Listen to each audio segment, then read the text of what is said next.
Jamani, habarini za mchana. Hem, tuongee kama watu wenye matumaini. Habarini za mchana. Mambo vipi? Ya kwanza namshukuru Mungu kunipa fursa ya kuja kuzungumza hapa leo. Lakini pili ni washukuru uongozi wa BF Suma ambao wamenialika kuja kuzungumza.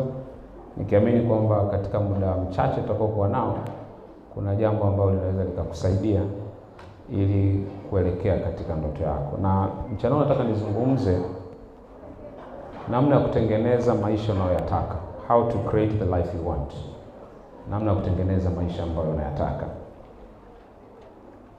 Sio kila mtu anaishi maisha ambayo anayatamani. Sio kila mtu ambaye anaishi maisha anayofurahia. Wako watu wengi sana ambao kwa nje ukiangalia unaweza ukafikiri wanafurahia maisha yao, lakini ukweli ni kwamba wanatamani kupata mabadiliko tena ya haraka sana katika kile ambacho wanakifanya. Sasa kanuni ya maisha ni simple. Usipofuata kile unachokitaka, utaishia kukipata ambacho ukitaka. Usipofanya bidii kukitafuta unachokitaka, utaishia kukipata kile ambacho ukitaka. Na ni bahati mbaya sana, kuna watu wengi sana leo ambao wanafanya vitu wasivyovipenda, wako mahali ambako hawapapendi na hawafanyi chochote kuhusiana na kubadilisha maisha yao. Moja kitu ambacho utakiwa kusahau ni kwamba maisha sio marefu kama unavyofikiria sana. Kama una ndoto kubwa, hata ukiishi miaka 100 bado utaona ni muda mfupi sana kulingana na ukubwa wa ndoto yako. Miaka kama 7 iliyopita nilipata tatizo kubwa sana la kiafya ambalo lilitishia kidogo uhai wangu. Nilipokuwa nimeugua sana, nilikuwa Mtwara.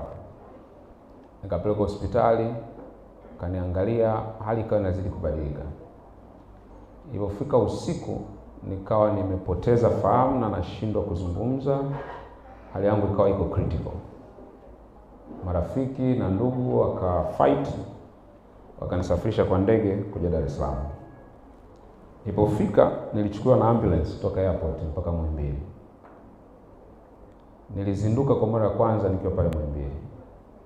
Madaktari wakawa wanahangaika, kila mmoja anasema cha kwake. Nilikuwa naweza kuona, lakini nilikuwa siwezi kuzungumza, siwezi kuinua mkono, siwezi kuinua mguu, siwezi kufanya chochote kile. Na at that moment nikaanza kujiuliza maswali mengi sana.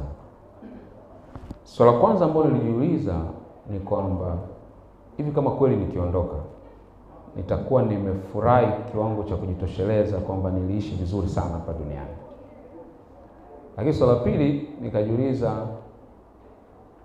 maisha ambayo nimekuwa nikiishi ni yale ambayo nilikuwa nayatamani au kuna vitu vinanisababisha nisiishi yale maisha ambayo nayatamani?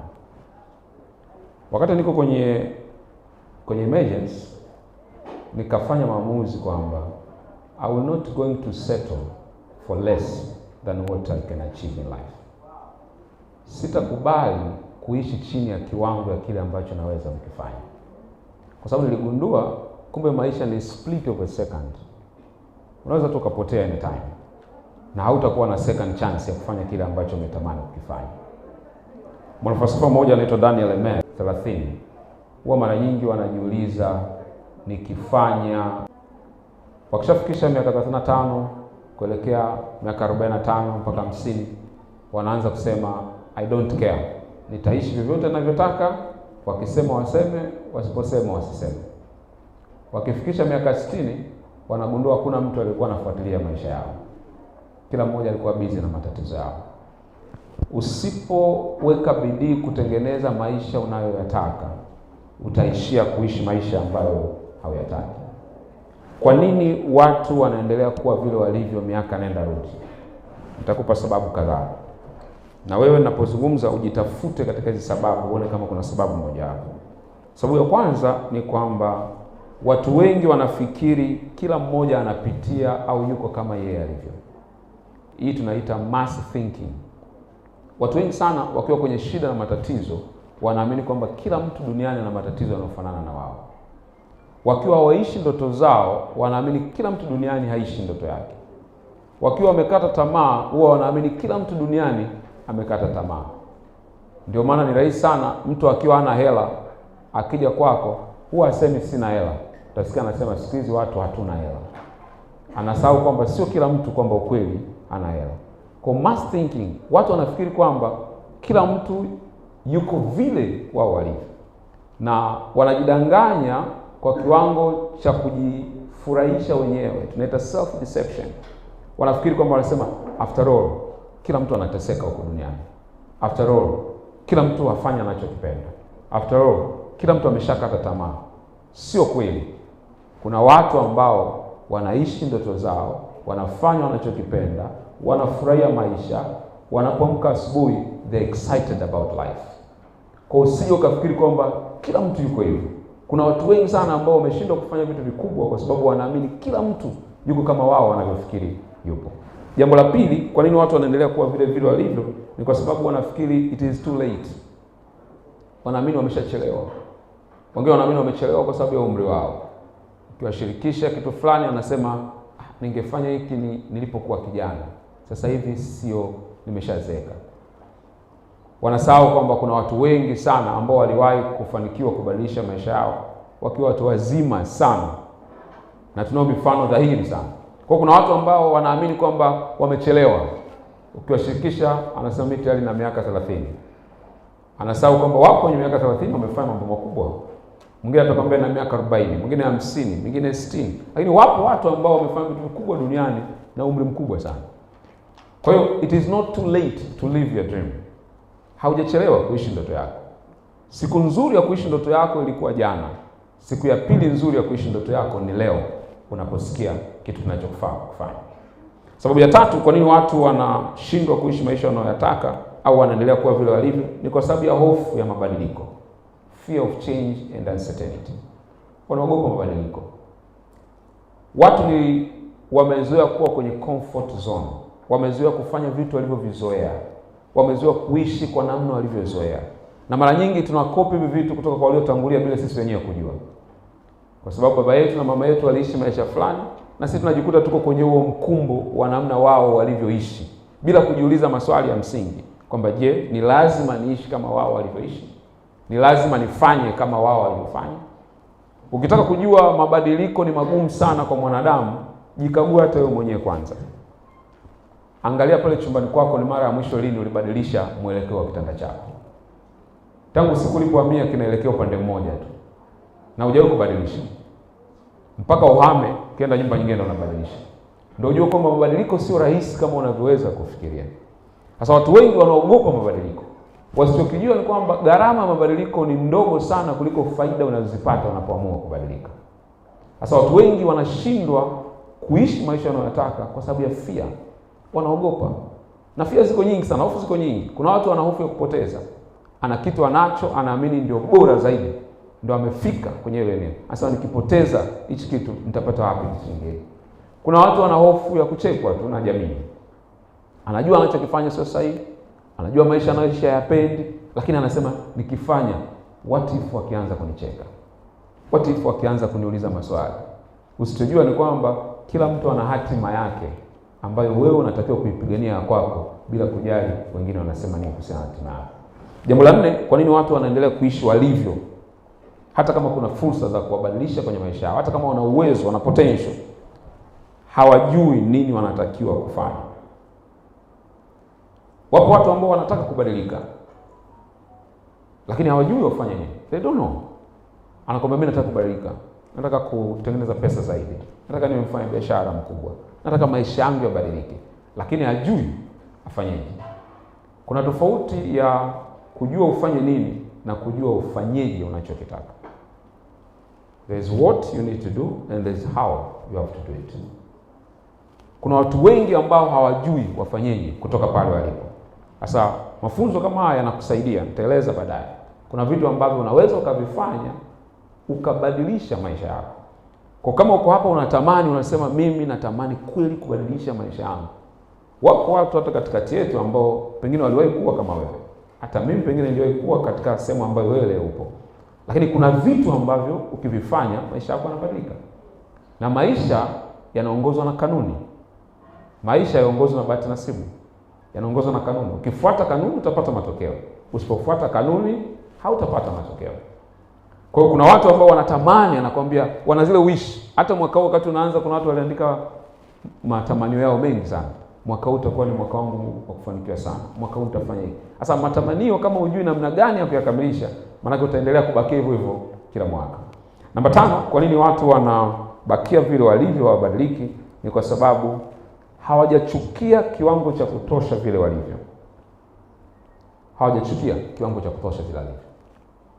Still wana ile hali ya kutolerate, wana ile hali ya kuvumilia. Huwezi kubadilisha kitu ulicho tayari kukivumilia kwenye maisha yako.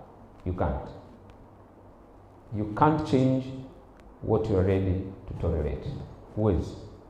Kitu pekee unachoweza kubadilisha kwenye maisha yako ni kile ulichokichukia, kiwango ambacho hutaki kiendelee kuwa hivyo kilivyo. Kuna watu wengi wana fursa, wana uwezo, potential zao ni kubwa, wangeweza kufanya vitu vikubwa sana, lakini they are too comfortable. Wameridhika. Sasa kwa nini bwana? Mimi ngoja kama nakula na mahali pa kulala, maisha yanaendelea. Hujaitwa duniani kuja kusurvive, umeitwa duniani kuja kuleta impact. Kwenye familia yako lazima utokee mtu wa kukata mnyororo wa umaskini, na mtu huyo anatakiwa wewe. Kama babu yako alishindwa, kama baba yako alishindwa, amua kwamba wewe utakuwa mtu wa kwanza kuleta difference kwenye maisha. Bill Gates aliwahi kusema kwamba if you are born poor, it's your parents' problem. If you die poor, it's your own problem. Ukizaliwa maskini, tunaweza tukalaumu wazazi wetu. Ila ukifa maskini, hatutakiwi kumlaumu mzazi wako. Tunataka kulaumu wewe kwa sababu ulikuwa na wajibu wa kubadilisha maisha yako mwenyewe. Kwa kuna watu that too comfortable. Unajua, ukiwa unavaa kiatu kinachokubana kidogo, unaweza ukakivaa kwa muda mrefu sana. Ni mpaka kiatu kikubane kiasi cha kujichubua ndio unaweza ukakivua. Sasa watu wengi maisha yao wanavyochukulia hayajabana sana. Wanasubiri mpaka mguu urefuke zaidi, wabane zaidi ndio wakivue kiatu, na wakati huo umri unakuwa umeshaenda na muda wa kufanya vitu unakuwa umepungua. Don't be comfortable with your life. Bado unaweza kufanya vitu vikubwa na vingi katika muda ulionao sasa hivi kuliko muda mwingine wote ule. Kwa usiridhike. Comfort zone imeua watu wengi sana. Imeua ndoto za watu wengi sana. Imeua malengo ya watu wengi sana kwa sababu ya comfort zone. Anaamini kwamba it's enough. Na Watanzania tuna hicho kitu sana. Kwa sababu gani? Kwa sababu tunachukua benchmark yetu kwa watu waliofeli sana.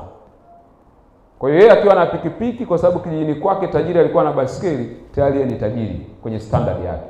Usimeasure success yako kwa village standard. Measure success yako kwa global standard. Ili popote utakapokwenda, unatakiwa tukuite mtu ambaye umefanikiwa. Jambo la 6. Kwa nini watu wanaendelea kubakia kama walivyo? Ni kwa sababu wanasubiri kitokee kitu cha miujiza kitakachobadilisha maisha yao. Wanaamini kuna siku wataamka na mabadiliko yatakuwa ghafla, watafanikiwa kwa namna fulani. Sasa naamini kwamba wako watu ambao kwa namna fulani walipata fursa ya kufanikiwa kwa bahati. Lakini ni ngumu sana kutunza mafanikio uliyopata kwa bahati kuliko mafanikio ambayo umeyapata kwa kuyatafuta. Kwa kuna watu wamekaa wanaamini kwamba kuna siku maisha yangu yatabadilika. Ukiwauliza lini, hawajui. Ukiwauliza itakuwaje, hawajui. Ni ngumu sana kwenye maisha kupata kitu ambacho hauna control nacho. Unapata kile ambacho una some degree ya kucontrol. Kwa kuna watu ambao wamerelax, wanaamini kuna vitu vitatokea vitabadilisha maisha yao. Au kuna mtu yuko mahali atatokea atabadilisha maisha yao. Si kweli. Kwa taarifa yako nikwambie hivi, no one is thinking of you. Watu ni selfish kiwango ambacho hawawezi kuanza kufikiria sana kuhusu wewe kabla hawajaanza kujifikiria wenyewe. Ukitaka kuelewa hilo, angalia ukipiga picha na wenzako, mko watano. Ukipewa ile picha, nani unakuwa kwanza kumwangalia? Unajiangalia mwenyewe. Hata kama mwenzako mdomo umepinda, kama umetoka vizuri unaipost. Ujali mwenzako hajatoka vizuri. Kwa nini? Kwa sababu human beings are selfish. So no one is going to save you. Hakuna mtu anakuja kukuokoa.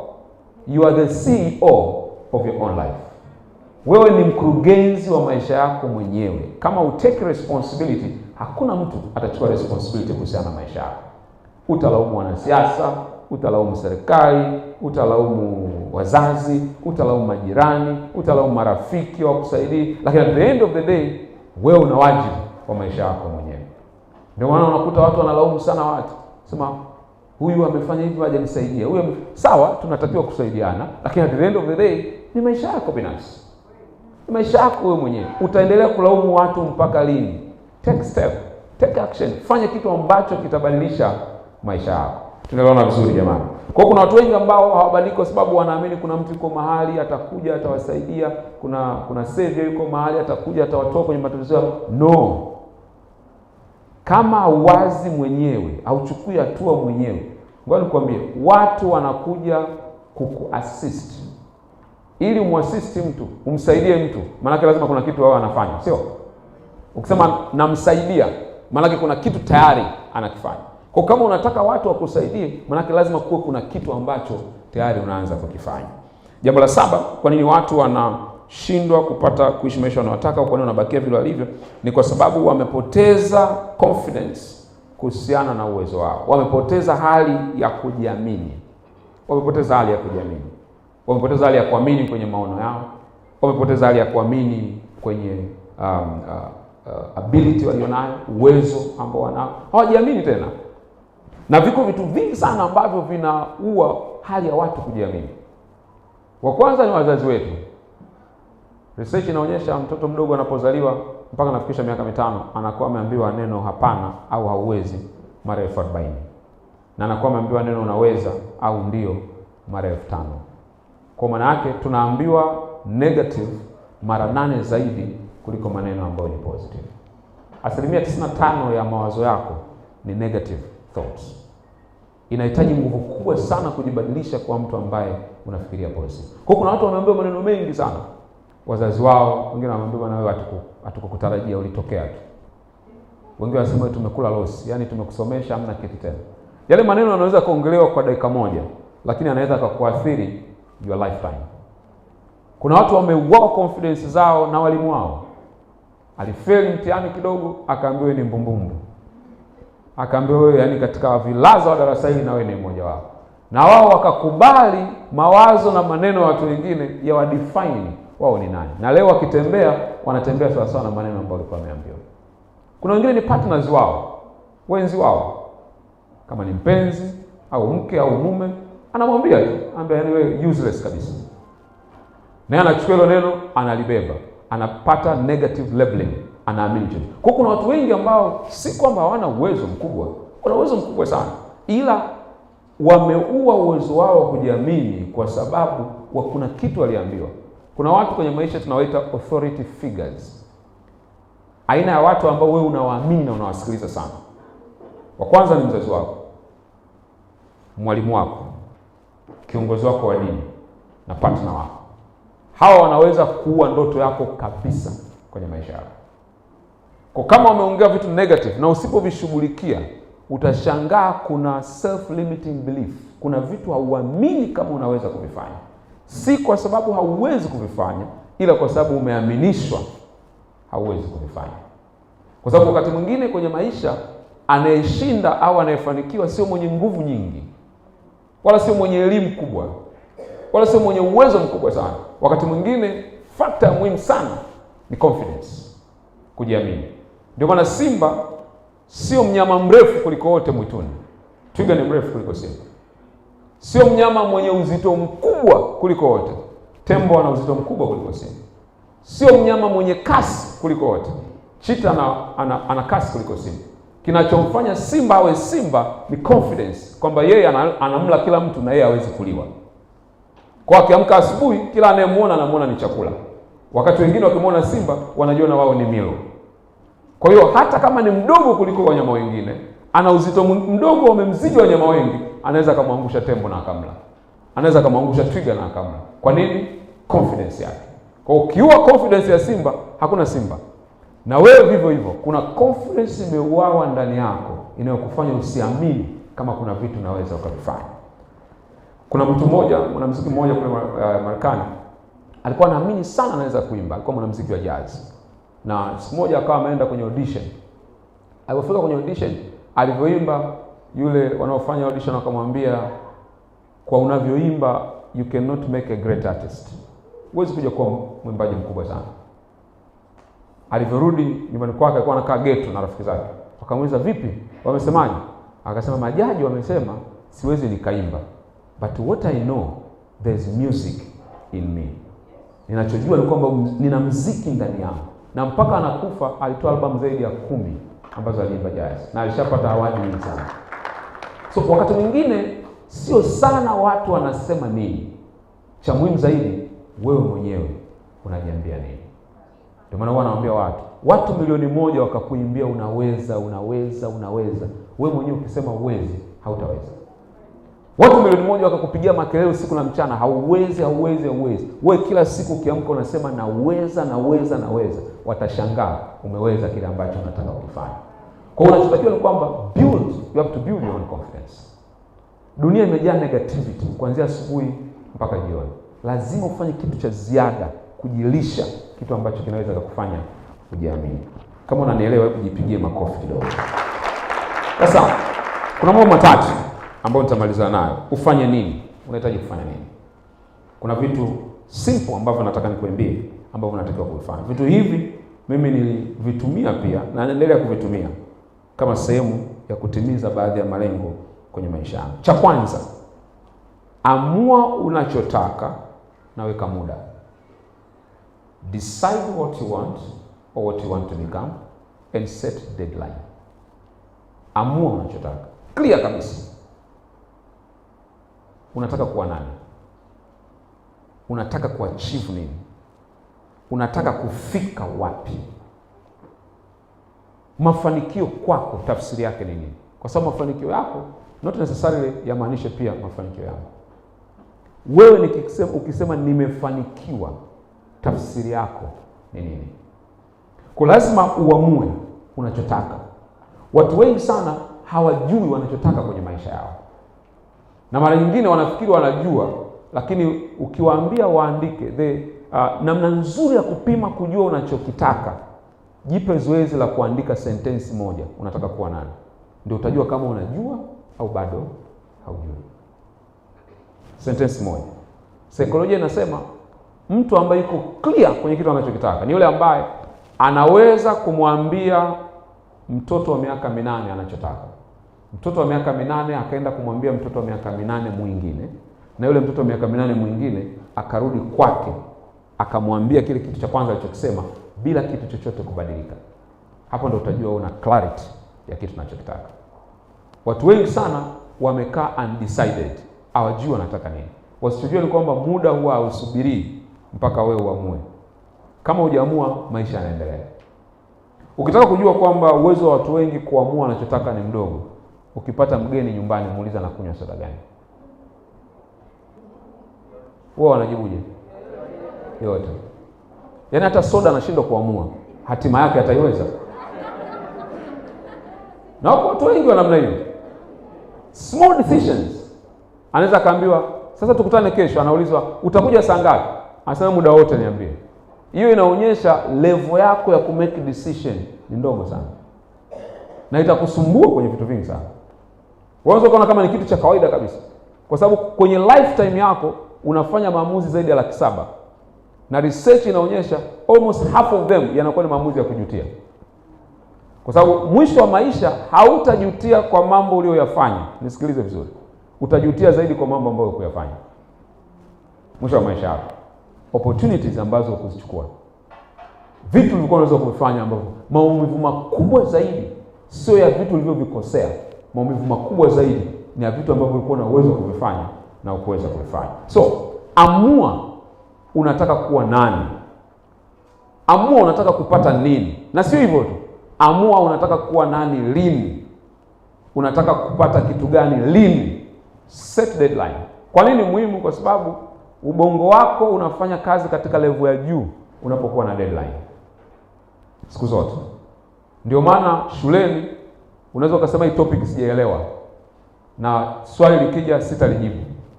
Afu mwalimu akaja leo akasema kesho tuna mtihani, swali litatoka kwenye hiyo topic. Utakaa usiku, utasoma, utaelewa na utajibu mtihani. Kwa sababu brain yako imekuwa designed kufanya kazi kwa deadline. Usipoweka muda, ndio maana kuna watu wanasema nitaanza kesho, wanafanya procrastination, anaahirisha. Sasa nitaanza kesho, kesho yenyewe aanze. Nitaanza kesho kutwa aanze. Kuna watu tangu miaka 3-4 iliyopita wamekuwa wakisema nitaanzisha biashara, nitafanya biashara, nitaanza kuweka akiba, sio nitaanza kufanya kitu fulani, lakini at the end of the day hakuna wanachofanya. Kwa nini? Kwa sababu kuna sheria inaitwa the law of diminishing intent. Inasema hivi, kadiri unavyogairisha kufanya kitu, ndivyo hamasa yako ya kufanya hicho kitu inavyozidi kupungua siku zinavyokwenda.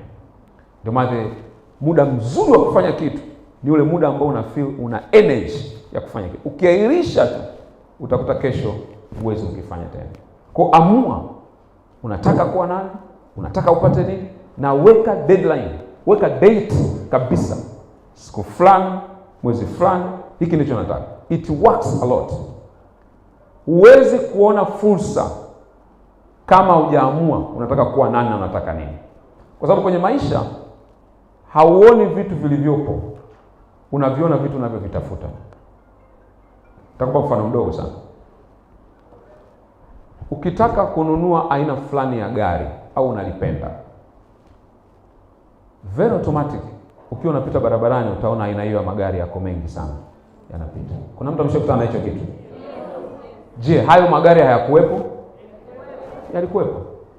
Lakini kwa nini unayaona sasa hivi? Kwa sababu umeshaamua kwamba hiki ndicho ninachokitaka. Kwenye ufahamu wako, ubongo wako, kuna kitu kinaitwa reticular activating system. Ni mfumo. Moja kazi yake kubwa ni kuchuja taarifa. Taarifa gani iende kwenye ubongo wako wa ndani mpaka kwenye subconscious mind, na taarifa gani isiende. Kwa sababu unapokea taarifa nyingi sana per day. University of South California walifanya utafiti wakagundua taarifa unazozipokea kwa siku moja kupitia media mbalimbali ni sawasawa na GB 48. Ndizo unazozipokea kwenye simu yako, kama unaangalia TV, kama ni magazeti, kama ni billboard, GB 48. Sasa sio kila taarifa inaweza ikaenda moja kwa moja kwenye ubongo wako ikahifadhiwa. Sio kweli. Ndio maana hapa leo unaweza ukakutana na mtu, alafu kesho nikakuuliza yule jirani yako alivaa shati la rangi gani na usikumbuke, na ulikaa naye hapo pembeni. Au kusalimiana naye kabisa na nikakuuliza usijue. Kwa nini? Sio kila taarifa inaenda kwenye ubongo wako. Ubongo wako umefundishwa kupeleka taarifa muhimu tu. Na itajuaje kama ni taarifa muhimu? Kuna njia mbili. Moja ni lengo unalotaka kulifikia. Mbili ni kitu ulichokiandika. Ndio maana wewe ukiwa unasikiliza hauandiki kila kitu unachoongea. Unaandika vitu ambavyo kwako ni vya muhimu. Kwa hiyo ubongo wako umefundishwa kila cha muhimu lazima kiandikwe. Kama sio cha muhimu hakitaandikwa. Ndio maana usipoandika malengo yako, ubongo wako hauwezi kukusaidia kuyafanikisha, kwa sababu unauambia ubongo wako haya malengo sio muhimu. So ufanye tu kwa kujifurahisha, unafanya pia kwa kupata psychological advantage. Kwa amua unataka kufanya nini? Amua unataka kuwa nani? Amua unataka kufika wapi?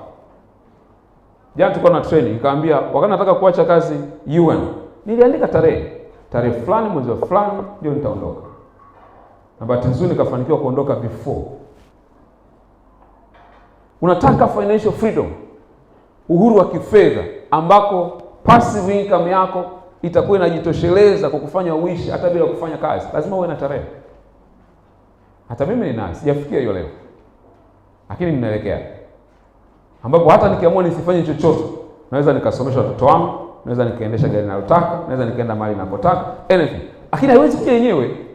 Lazima uifanyie kazi, uamue kwamba hii siku ikifika, mwaka ukifika, na hiyo itabadilisha unavyo behave, itabadilisha vipaumbele vyako kwenye maisha, itabadilisha unavyotumia pesa zako. Kwa nini? Kwa sababu una muda umeweka na unajua unataka kuwa nani. Kumbuka nilivyoanza kusema, usipotafuta unachokitaka, utaishia kukipata usichokitaka. Hatua ya pili, tafuta unachohitaji kusacrifice. Find out what you need to sacrifice. Tafuta unachohitaji kusacrifice. Kusacrifice ni kama kukiacha, kukitoa kama dhabihu ili upate. Ukishajua unachotaka ni hatua ya kwanza. Lakini kujua uache nini ili upate unachotaka ndio hatua ngumu zaidi. Unaweza kuwa unajua unachotaka, lakini uache nini ili uwe unavyotaka? Uache nini ili upate unachotaka? Hiyo ni hatua ya pili kwenye maisha. Watu wengi wanajua wanachotaka, lakini hawako tayari kulipa gharama za kupata wanachokitaka. Ukitaka kuwa tofauti na ulivyo leo, kuna vitu vingi sana lazima vibadilike. Mwaka 2014 mpaka 2019 nilisoma biographies za watu mbalimbali waliofanikiwa, wengi sana. Moja kitu niligundua ni kwamba maisha yao yako tofauti sana na sisi watu wengine. In fact, mtu mmoja anaitwa Tim Cole alifanya utafiti akagundua waliofanikiwa na wasiofanikiwa wanatofautiana tabia 300 tangu wanapoamka asubuhi mpaka wanapokwenda kulala. Uwezi ukawa mtu tofauti kwa kuishi kawaida. Unataka kuwa tofauti, lazima uishi tofauti. Tofauti ya ordinary person na extraordinary ni lile neno extra. Ni nini cha ziada unachofanya au unaishi tofauti na watu wengine ili upate unachokitaka. Sasa kuna vitu huwezi ukavingangania. Kuna point kwenye maisha you cannot have both. Huwezi kuwa na vyote viwili. Kuna point utafika lazima uchague. Na watu wengi kusema nitajuaje? Utajua tu muda ukifika. Muda ukifika utajua kwamba you can't have both. Kuna wakati ukifika lazima kuwe na resolution kwamba lazima nichague kimoja ili niwekeze katika hicho. Kwa sababu baadhi ya vitu vinavyoinvolve sacrifice viko maeneo mbalimbali, lakini eneo moja hapo ni mahusiano na watu. Kuna watu sio lazima wawe maadui zako ili usikae nao. Hapana. As long as hawaendi kule unakoelekea, sio lazima wakupotezee muda. Hauwachukii, bado unawapenda, lakini you can love them in a distance. Na bado is still love. Kwa nini? Kwa sababu kuna mahali unakwenda, ukiendelea kuhang nao around, watakupeleka kule ambako utaki. Kwa sababu kila unayeambatana naye, utake ustaki, anakuambukiza kitu either negative au positive. Hamna mtu neutral kwenye maisha yako. Kwa unapojua unataka kwenda wapi, lazima kuwe na sacrifice. Sacrifice moja hapo inaweza ikawa ni kwenye mahusiano, rafiki, partners ambao unashirikiana nao kwenye maeneo mbalimbali. Kuna sacrifice lazima itatokea. Lakini eneo lingine ni eneo la kubadilisha unachokifanya. Kuna wakati mwingine problem pekee ulionayo ni kwamba you are doing the wrong thing. Ni ngumu kufanikiwa kwenye kitu kisicho sahihi, kwa sababu sio kila kilicho sahihi kwa mwingine na kwako pia kitakuwa ni sahihi. Ndio maana sio kila aliyefanikiwa kwenye jambo fulani na wewe ukisema nitakwenda kulima matikiti na mimi nitafanikiwa. Principles ndio zina guide. Kwa sacrifice nyingine inawezekana kuacha unachokifanya, inawezekana umejiestablish. Ndio maana moja swali watu wanapenda sana kuuliza, sasa niache kazi niende kwenye biashara? You have to decide first. Na lazima iwe firm decision. Kwa sababu sio decision rahisi. Lakini kama unajua unachokitafuta, kama unajua unachokitaka, kama unajua unachokiendea, sacrifice hiyo ni ndogo sana kulingana na benefit ambayo utakuja kuipata baadaye. Kuna level kwenye maisha huwezi kufanikiwa kwa kuwa na multiple things. Unafanikiwa kwa kuwa defined na kitu fulani. Kuna mfano wangu mmoja nimeuandika kwenye kitabu changu cha Timiza Malengo Yako, ya mwanajeshi mmoja Hernán Cortés, ambaye mwaka 1519 alitumwa na nchi yake kwenda kuvamia kisiwa kimoja kinaitwa Veracruz. Alikuwa ni Spain. Walipofika walienda na wanajeshi 500 na meli 11. Walipofika ufukweni wakashuka. Kawaida wale makapteni wa meli wanatakiwa wabakie ili kama mmezidiwa wale makapteni wa meli waanze kuondoa meli mkimbie. Lakini Hernán Cortés alipofika akaambia watu wote washuke, including na makapteni. Waliposhuka pale akaagiza meli zichomwe moto. Zilikuwa zinachoma moto, wanajeshi wakaanza kushangaa. Akawauliza, mnaelewa maana hichi kitu? Wakasema unamaanisha nini? Mbona unachoma meli? Tukizidiwa tutakimbia. Akasema hapana. Ninachoma meli kwa sababu moja tu. Either tushinde vita au wote tufe. For the first time kwenye military operation, wanajeshi wachache waliweza kushinda vita dhidi ya wanajeshi wengi tena ndani ya nchi yao. Kwa nini? Wali make resolution. Kuna vitu kwenye maisha uwezi ukavipata kama you are still bado unafikiria. You have to make a solid resolution. I go for it, I will never fail. Even if I fall down, nitaamka tena. Nikifail, nitaamka until I get where I want. Usipofanya hivyo utakuwa ni mtu wa kwanza upya kila siku. Let me tell you, starters can never become great in life. Watu ambao kila mwaka unawauliza wameanza kitu kipya. Every year kitu kipya. Hawana consistency. Kuna mmoja kuja kwenye semina yangu siku moja, sasa anaanza kuanzisha biashara, akaanza kuagiza samaki kutoka dagaa kutoka Kigoma. Nimeagiza dagaa siku 2-3, nimepita miezi 2-3 nikapata mteja, mtu anahitaji kwa kiwango kikubwa, kwa magunia. Nampigia simu sasa. Mama, nimepata mteja mkubwa, atakubadilisha kabisa maisha yako. Nahitaji dagaa. Ataka kuanzia kilogramu 100. Unajua alichoniambia? Samani baba, siku hizi nauza mawigi. Biashara kesho hapo. Sasa leo anauza dagaa, kesho anauza mawigi, kesho anafanya. You cannot grow on something you start afresh every year. You can't. Amua kitu unachokitaka, invest kwenye kitu unachokitaka. Kwa sababu maisha, output ni direct proportion na input yako. Kuna watu wataki kuweka nguvu lakini wanataka matokeo makubwa. Wanaweka nguvu kidogo, matokeo makubwa. It doesn't work like that. Principle ya maisha, weka nguvu kubwa, utapata matokeo makubwa. Afu raha yake iko hivi, ni kama ndege. Ndege inatumia nguvu kubwa sana inapoanza kupaa. Ikishafika kwenye cruising altitude, inatumia hata mafuta kidogo. Nguvu kubwa iko hapa unapoanza. Ukisha ride vizuri, kuna sehemu ukifika, hautajua hata kama ndege inatembea, utafikiri kama imesimama. Na wewe the same. Kuna vitu ukianza kuvifanya, kuna ile law of inertia. Kutakuwa na resistance ya kufanikiwa kitu. Utaona kama vile input na output yako kama hakuna direct proportion. Utaona kama vile unatumia nguvu kubwa lakini matokeo unayopata ni madogo. Don't deceive yourself. Usijidanganye. Kuna kitu bado kinaendelea kutokea. Siku moja nilisema sehemu, nilikwenda mahali kwenda kufundisha. Nilikwenda kufundisha just for 1 hour. Sasa nilipokuwa nalipwa, alikuwa anaandika cheki, alikuwa accountant. Nikafika kwa accountant aniandikie cheki yangu ya 1 hour inalingana na mshahara wake wa mwezi mzima. Akaanza kuona wivu. Akasema, "Yote unalipwa wewe kwa kuongea tu saa moja?" Nikamwambia, "No, sio kwa saa moja. Miaka 12 wakati najiandaa ndio nimekuja kuongea kwa saa moja. Kwa hiyo unalipa tu kwa saa moja." Unanilipa pia na miaka mingine ambayo nilikuwa najiandaa lakini wewe ukuwepo. So usione watu wamefikia kitu ukasema kwamba wamepata. No. Kuna vitu vingi unavyoendelea kufanya kwa muendelezo, unajenga kitu. Ndio maana ukipiga ukuta nyundo, ukuta uanguke kwenye nyundo ya kwanza. Unaweza kupiga mpaka nyundo ya 200 ndio ukuta unaanguka. Ni nyundo ya 200 ndio iliangusha ukuta? No. Kila nyundo iliyokuwa inapiga ilikuwa inatengeneza ufa. So in business is the same. Chochote kufanya, usiwe mtu wa kurukaruka, unaanza kidogo unaacha. Kama mkulima angekuwa akipanda mbegu, akimwagilia anaona yote, anaenda kuifukua, angevuna. Kuna watu kila mwaka mnafukua mbegu zenu. Alafu mkiwa mna mazao unasema nini kinaendelea? No. Unahitaji kuendelea kuwekeza consistency. Kuna mtu ananielewa vizuri? Kwa hiyo kuna sacrifice lazima uzifanye. Na sacrifice nyingine ambayo ningependa kuisema ni sacrifice ya aina ya vitu au aina ya maisha. Kuna level ukifika hauta struggle baadhi ya vitu, lakini kuna level ukifika lazima uta struggle. Usijisikie vibaya kama uko kwenye level ya kustruggle, kwa sababu kila mtu alipitia hapo. Wewe jua unachokitaka. Jua unachokitafuta. Ukishajua unachokitafuta, ni rahisi sana kuishi maisha yako kwa amani na hata utakuwa kwenye madeni. Kwa sababu you know what you want.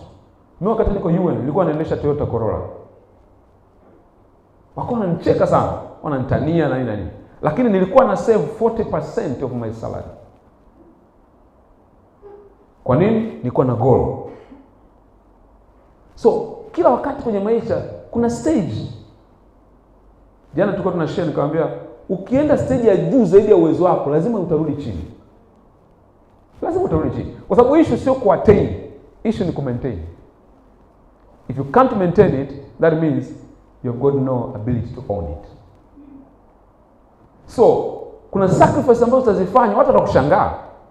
Kwa nini unatumia muda kufanya hicho kitu? Mbona kama hakikulipi? Mbona wewe unajua unachokifanya. You know what you want. So noises za watu wakati mwingine zisikufanye uwe distracted. Wewe unajua unachokitafuta. Wekeza kwenye kitu ulichochagua kukifanya. Kama unakiamini, it will pay you one day. Na wale ambao walikuwa wanakucheka na watakuuliza, hivi ulifanyaje na ulifanikiwaje kwenye hicho? Namba 3 na ya mwisho. Take action now. Take action. Take action now. Kuna mtu mmoja anaitwa Solomon Kandoe aliyokusema hivi, 20 minutes of thinking of doing something is not better than 20 minutes of doing something is better than 20 hours of thinking of doing something. Dakika 20 za kufanya jambo ni bora zaidi kuliko masaa 20 ya kuendelea kufikiria kufanya jambo. Shida siku hizi watu wanajipanga sana. Kila mtu utasikia bado anajipanga. Hauwezi kufanikiwa kwa sababu unajipanga. Kujipanga kuna muda wake. Lakini take action. Usipochukua hatua hauwezi kufanikiwa. Ngoja nikwambie, knowledge is not power. It is applied knowledge that is power. Ni ile maarifa unayotumia. Kama unayajua tu umekaa nayo, hayana msaada. Ila ukiyajua ukaweka kwenye vitendo, yanakuwa na matokeo. Take action. Uwe action oriented person. Ukijifunza kitu, ukiona kitu, kama unaona kinakufaa, you go for it. Unaenda unafuatilia. Kwa sababu kuna watu hautakutana nao mpaka umeanza kufanya baadhi ya vitu. Kuna fursa hautakutana nazo mpaka umeanza kufanya baadhi ya vitu. Usisubiri mpaka uwe kamilifu sana. Kuna kitu kinaitwa learning process. Unapoendelea kufanya, unajifunza pia. Na tofauti ya shule za kawaida tunazosoma na shule ya mafanikio huko mtaani ni kwamba kule shuleni tunaogopeshwa kufeli. Ukifeli unaonekana wewe ni mbumbu. Ila huku duniani anayefeli mara nyingi na anayefeli haraka ndio anakuwa smart kwenye kitu anachokifanya. Na siku moja Steve Jobs walimuuliza, unazungumziaje kuhusiana na mafanikio? Akasema fail fast and fail big. Kwa nini? Kwenye kila failure kuna mafanikio fulani. So kuna vitu hutavipata mpaka umeanza. Wewe wakati unasema nasubiri connection fulani ije, connection yenyewe inakusubiri wewe uanze. Nasubiri mtu fulani na huyo mtu anakusubiri wewe uanze. Mimi nimeanzisha bookshops. Kuna wengine iko Bamaga hapa, hapo, kuna wengine iko Ubungo. Watu wengi wanapenda kuambia, bookshop mimi nimeanza kwa kuweka vitabu kwenye mkeka. Na sio miaka mingi. Pale nje panda chuo. Tulikuwa tunaweka vitabu kwenye mkeka. Hatukuwa na uwezo wakati wa kununua. Lakini the moment kuna mtu akapita pale akasema, kwa nini mnaweka hapo bana? Mimi nilikuwa nafanya biashara ya vyakula kwa na lile box la vioo. Nimefunga, si nilifanyia kitu. Naweza nikawaletea. Ndio akatuletea. Ndio ikawa shelf yetu ya kwanza ya vitabu. From there the rest is history. Kwa nini? Kuna hatua ya kwanza ilichukuliwa. Wewe ukiendelea kusema nitafanya kesho kutu, usidharau mwanzo mdogo. Huo mwanzo mdogo ndio unazaa kitu kikubwa. Nimaliza kwa kusema hivi, Mungu anapotaka kukubariki kwenye maisha yako, huwa anakupa mbegu. Kwa sababu ndani ya mbegu kuna mti, na kwenye mti kuna matunda, na kwenye matunda kuna mbegu, na kwenye mbegu kuna mti, na kwenye mti kuna matunda. Kwa Mungu anapokupa mbegu, hakupi mbegu, anakupa msitu wa miti ambao wewe unaweza usiuone. Don't despise the humble beginning. Anza pale ulipo na kile ulicho nacho na vile ulivyo, na mwisho wa siku utapata unachokitaka. See you at the top.